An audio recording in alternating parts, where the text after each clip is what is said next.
यता छुट्टै जोसमा हुनुहुन्छ अहिले बालन शाह आउनुको जोसमा हुनुहुन्छ यही नहीं अभी और सुनिए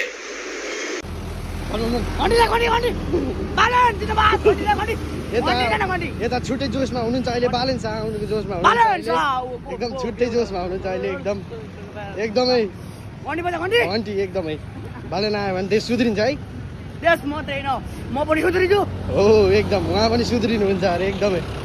गाइस इटरीको माहौल यतिको छ होइन गाइस अहिलेको माहौल चाहिँ यतिको छ ममा यहाँ भिड देख्न सक्नुहुन्छ यतिको छ बालेनलाई यतिलाई चाहिँ सबैले चाहन्छन् किनभने बालेन अचेलको अहिलेको एकदमै राम्रो उम्मेदवार भनेर जेएनजीको माग अनुसारको एकदमै राम्रो उम्मेदवार हुनुहुन्छ सबैले बालेन शाहलाई भोट गरेर जिताउँ चाहिँ बालेन शाह कस्तो लाग्छ तल कमेन्ट गर्नुहोस् ल है त तपाईँहरूले अहिले पनि मेरो च्यानललाई सब्सक्राइब गर्नुभएको छैन भने सब्सक्राइब गरेर राख्नुहोला यस्तै नयाँ नयाँ भिडियो हेर्नको लागि